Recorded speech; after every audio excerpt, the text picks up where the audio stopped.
everyone, we're going to talk about covalent bonding as well as just those types of covalent bonds, nonpolar and polar. And then I want us to learn how to differentiate or distinguish, and you already know this, but let's just go through all of the different types of relationships that you can see based on ionic bonds versus covalent bonds, because technically it should be a spectrum, but we usually think about them as being kind of separate entities instead of it just being along a spectrum. So let's talk about that as well.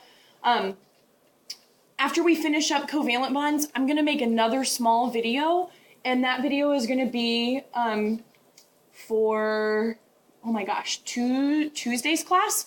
That will be your homework, either homework for Monday or Tuesday, I don't know, whenever I post this, we'll find out. So covalent bonds, we know, are bonds in which we share a pair of electrons. So I think this is where we ended up in our PowerPoint slides talking about covalent bonds. So there's several electrostatic interactions. I have attractions between the electrons and the nuclei. So I have that Coulombic attraction, so between the nuclei and each of the electrons, there's my attraction. But then we also have these repulsions between the electrons themselves, and then we also have repulsion between the nuclei. So it's really these two types of repulsions that kind of give a bond length its particular length, or gives a covalent bond its particular distance away from both nuclei. So if I'm looking here, I just see the charged particles, but then on part B, this would actually be an electron density map. So if you look really closely, there's a little bit more of a darker blue shaded region here in between the two nuclei, and that's corresponding to the actual covalent bond. So I have electrons that I can find. I have a higher probability of finding those electrons here between those two nuclei, and that is the covalent bond. Okay, we said before there are two types. There are polar and nonpolar. So polar would be an unequal sharing of the electron pair, and then nonpolar would be an equal sharing of that electron pair. So who really did covalent bonding?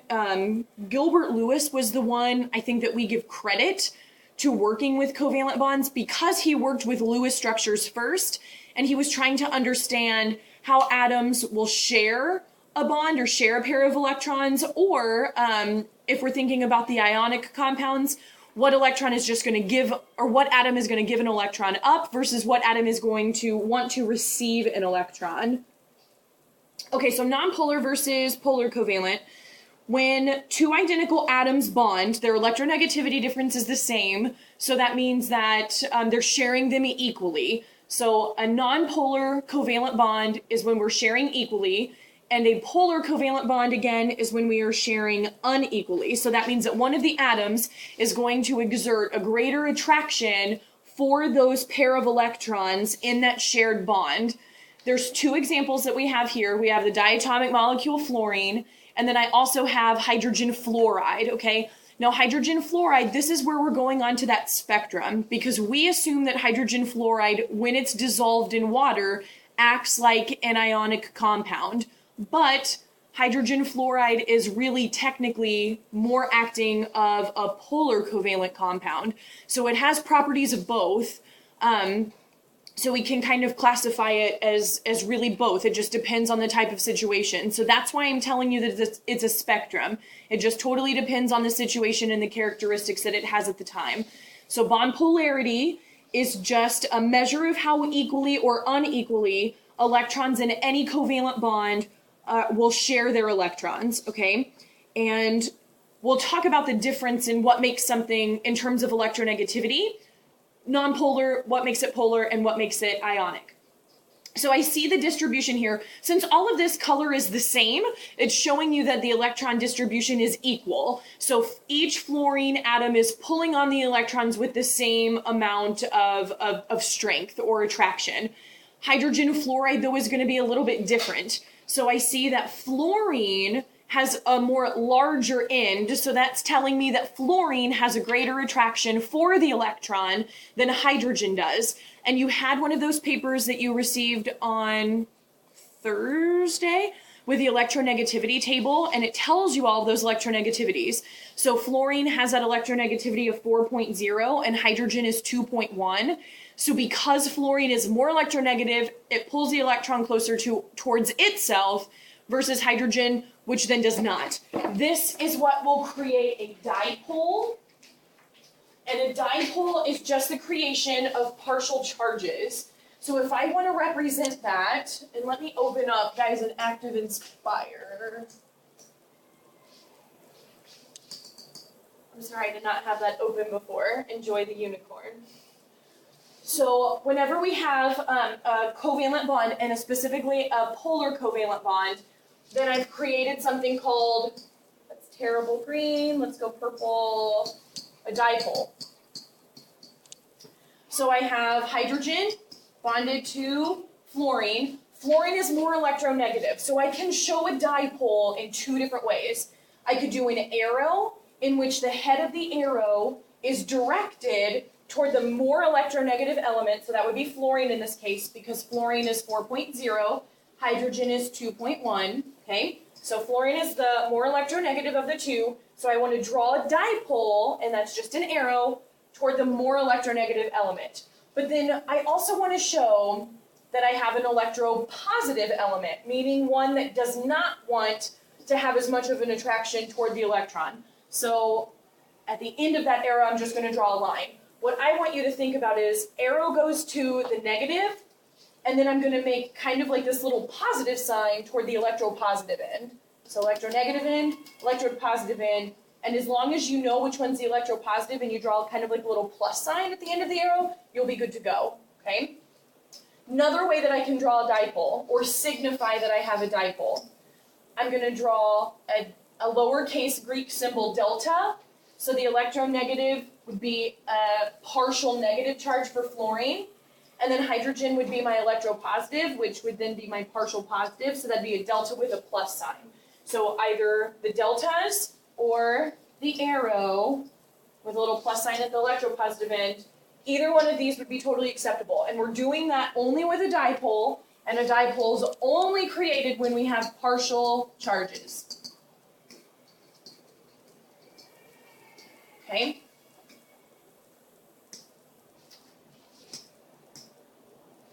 So talking about electronegativity, let's just go ahead and define it. It's the ability of atoms in a molecule to attract electrons to themselves. This is different than electron affinity, because remember, electron affinity was the actual addition of that electron to the actual atom.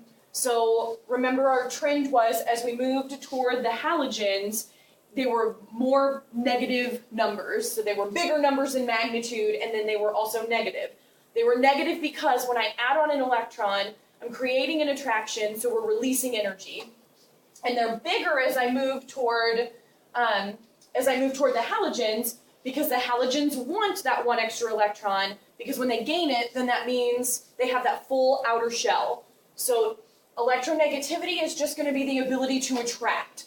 We'll have to keep those separated. So if I'm thinking about a trend for electronegativity, it's going to increase as I move from the alkali metals toward the halogens. And why does it increase? It increases because as I'm moving toward these anions, they want those electrons. So that means they want that full outer shell. And if they add those electrons on, they can fulfill that full outer shell. So I'm going to increase in electronegativity as we move toward the halogens. And then I decrease in electronegativity as I go down a group, a column, or a family. Why do I decrease? I decrease because, guess what? It's Coulombic attraction again. As I'm decreasing, I'm adding energy levels. I'm adding more and more shielding. Those outermost electrons, and if we visualize this, so let's just say we're comparing fluorine here. We'll just do a Bohr's model versus, I don't know, let's do bromine.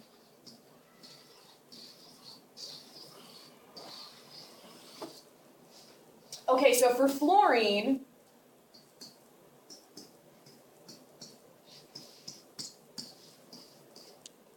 those are terrible. Pretend that those little tick marks are just electrons. So fluorine does not have nearly as much shielding from these inner electrons. But if I'm looking at bromine, I have 3 additional layers of electrons that are going to shield or block the nucleus for bromine. So because of that, I have less coulombic attraction between these outermost electrons to that nucleus. So that means ultimately it's not going to be as good to attract an electron, because it really doesn't care if it gains that electron or not, since it's so far away from the nucleus, okay?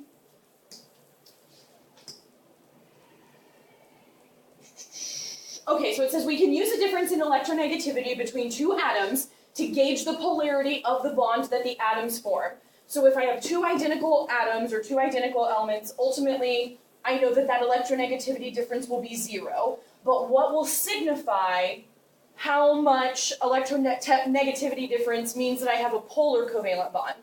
What's the difference that I need in electronegativity difference for a nonpolar covalent bond, for an ionic bond? So let me give you those numbers. For a nonpolar covalent bond, it has to be between 0 and 0.4 in terms of the electronegativity difference. If I'm talking about a polar covalent bond, it needs to be between 0.5 and 1.6. And then if I'm talking about an ionic bond, it should be greater or equal to 1.7. Okay, so this is just a standard that I have used, and I think that it works pretty well, but a lot of scientists disagree on this. Some scientists believe that polar should go from 0.4 to 1.7, so it's just kind of this range that people have made for themselves. I've seen this one work the best, so that's why we're kind of sticking with this one. So nonpolar, electronegativity difference between 0 and 0.4, polar, 0.5 and 1.6, and then ionic, anything that's greater or equal to 1.7. Okay, so fluorine, since they're both 4, 4.0 minus 4.0 gives me 0, nonpolar. Hydrogen fluoride. Fluorine is 4.0, hydrogen is 2.1, so technically, so if I have my hydrogen and fluorine, I have the 4.0 minus 2.1. Technically speaking, what would that give me on this particular trend here? It would give me 1.9, which would be then ionic.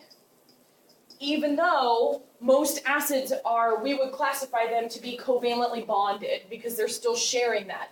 I don't see that fluorine is completely taking an electron from hydrogen, it's a shared bond. So even though I classify it on as ionic, it's still on this huge long spectrum. So it may be ionic, but it still acts like a polar covalent bond, okay? Last one, lithium fluoride. So fluorine is 4.0. I have no idea what lithium is. Let's get that paper out, guys, and look at it. I don't know that one off the top of my head. Probably like 1.0. Okay. So then lithium fluoride would be 4.0 minus 1.0, so that would be 3.0 as my electronegativity difference. So that one would for sure be ionic. So most ionic compounds are going to be a larger electronegativity difference like this. But I saw that my hydrogen fluoride is more around, it's ionic, but it's very close to that polar still, okay? So that's why we say it's hard and that it acts like both. So how would you characterize the bonding in sulfur dioxide? Do you expect the bonds to be nonpolar, polar covalent, or ionic? So if I was thinking about sulfur dioxide, I know that sulfur dioxide, if I'm just thinking about a really general skeletal model of this, these are both the same bond, so let me just focus on this one bond.